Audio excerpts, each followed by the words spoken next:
Et bonjour, voici Serge d'Orion Classics, venu aujourd'hui inspecter cette splendide Ford Thunderbird de 1976.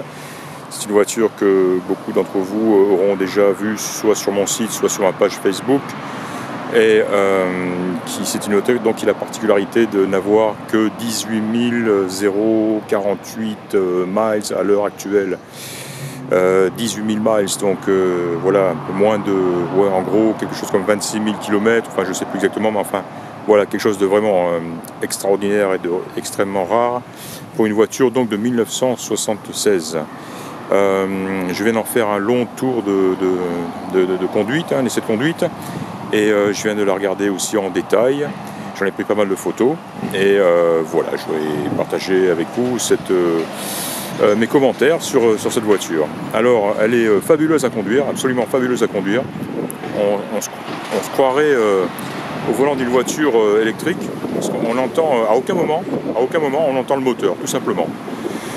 Moteur, hein, un bon gros 460 cubic inch, bien calfeutré sous une épaisse couche de mousse sonorisante ou insonorisante. Vraiment, voilà, un bon gros moteur d'origine avec très peu de miles, hein, comme je le disais, un peu plus de 18 000 miles, un peu moins, oui, un tout petit peu plus de 18 000 miles. Une toute petite réserve malgré tout, j'ai perçu un petit claquement, cognement qui ressemble tout à fait à un claquement j'oublie le nom, bien sûr, de culbuteur, voilà, de culbuteur. Alors, faut savoir que c'est une voiture qui est ici en vente chez Memory Lane depuis, oh oui, je dirais un an, voire même plus, une bonne année. Et bien sûr, pratiquement sans tourner, quoi, hein. Ils l'ont sorti aujourd'hui à ma demande, et j'en ai fait un long tour.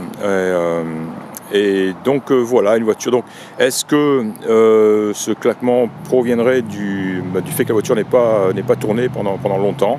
Ça arrive, et ces claquements, bien souvent, tendent à disparaître, hein, quand la voiture retrouve une utilisation normale. Là, je l'ai laissé tourner bien 15-20 minutes, et le claquement est toujours là, quoi. Il n'est pas très fort.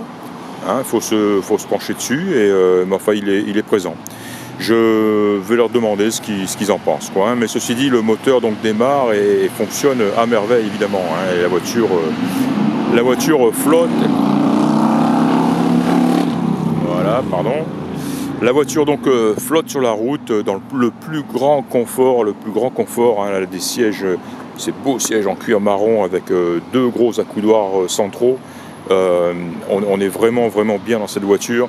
Les sièges sont réglables, mais vraiment tous azimuts, électriquement. Et voilà, évidemment, direction assistée, boîte automatique. Voilà, je l'ai précisé dans ma vidéo de conduite, la climatisation ne fonctionne pas, le compresseur tourne, mais c'est de l'air ambiant qui sort, hein, uniquement, pas d'air froid. Ce qui est un petit peu bizarre, parce que j'ai vu que la voiture, le système avait été revu il y a très exactement 2 ans, voilà, en août 2015, et on voit qu'il a été, c'est le nouveau gaz qui a été installé, hein, le R134A, qui a remplacé le R12, me semble-t-il, et voilà, donc 2 ans seulement, et malgré tout aucun air froid, donc c'est un petit peu étonnant. Est-ce qu'il y a besoin d'une simple recharge ou plus? C'est la question. Le chauffage, lui, fonctionne très bien. Chauffage, ventilation, des embuages très puissants et qui marchent très bien. Voilà, l'état général de la voiture, eh bien, il est superbe, il est nickel. Il n'y a aucune trace, évidemment, de la moindre rouille sur cette voiture. J'ai fait pas mal des photos du dessous aussi, qui a l'air vraiment très beau. Elle a un très beau toit en vinyle. Alors on sent que il est bien épais, hein, c'est magnifique. Pas étonnant que cette voiture soit aussi silencieuse. Et bien sûr, ce vinyle est en parfait état. Aucune trace, il est bien posé partout, il ne se décolle pas, il n'y a pas de rouille en dessous. Les baguettes qui l'entourent sont impeccables.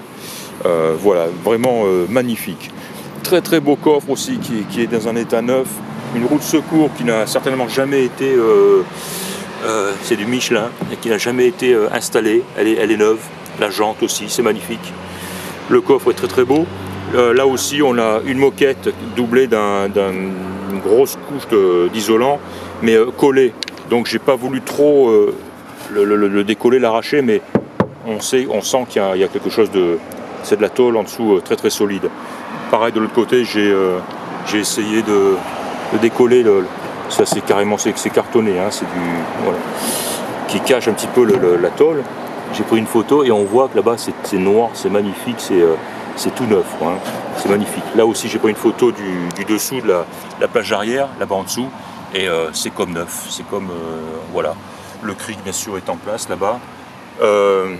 Des joints en très très bon état. Quelque chose d'important aussi, ces parties-là, hein, qui sont souples, on appelle ça des fillers, et on les retrouve souvent sur ces gros modèles haut de gamme, souvent sur les Cadillac.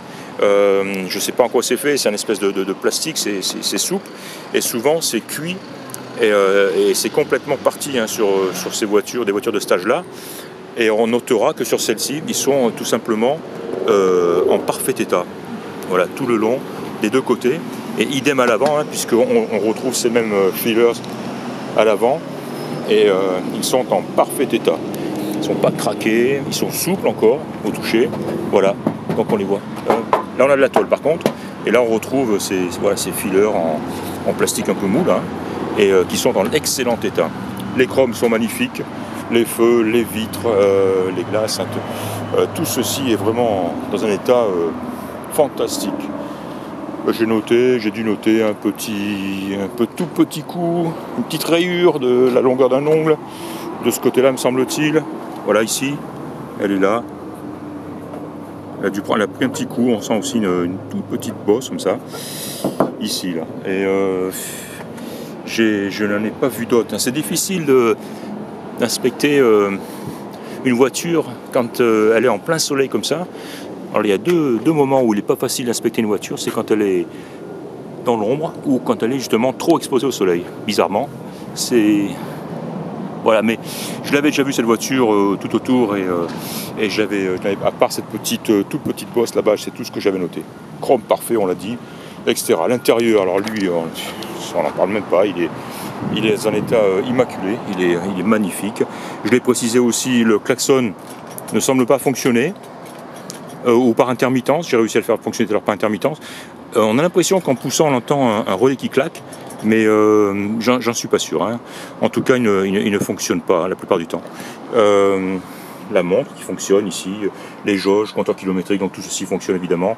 Un très beau son, hein, qui est émis par l'autoradio, grande zone et FM bien sûr, et aussi on a ce lecteur de 8-track, hein, ce qu'on appelle ici, quoi, ces grosses cassettes ici typiques des années 70, avec une en place de Barry Manilow. Et bon, malgré tout, malheureusement, il ne fonctionne pas très bien. On entend la musique, mais on entend aussi un bruit sourd de fond qui cache un petit peu le son, la musique, hein. Voilà, donc des commandes électriques, bien sûr, partout, qui fonctionnent toutes. Et voilà, un ciel de toit bien sûr qui est magnifique, une sellerie somptueuse, dans un état quasi neuf, et voilà quoi, des beaux chromes partout, voilà. Donc une voiture, c'est évident, une voiture donc qui non seulement a très peu roulé, mais qui a dû rester la plupart de sa vie bien protégé dans un garage, hein, certainement un garage climatisé, enfin, ou tempéré, donc elle est en trop bon état pour avoir été exposée aux éléments. Voilà, c'est tout, hein, encore une fois, donc extrêmement agréable à conduire, très souple, très confortable, très silencieuse, un freinage surpuissant, très agréable, et voilà, un moteur qui tourne très bien aussi. Voilà, je pense avoir fait le tour. J'espère que vous apprécierez autant que moi cette voiture qui vraiment vaut le coup qu'on s'y intéresse. Je suis d'ailleurs surpris qu'elle ne soit pas encore partie en France, mais je pense qu'elle le fera sans tarder, c'est pas possible autrement. Voilà, c'était Serge d'Orion Classics, merci de m'avoir écouté, et je vous dis à très bientôt. Au revoir.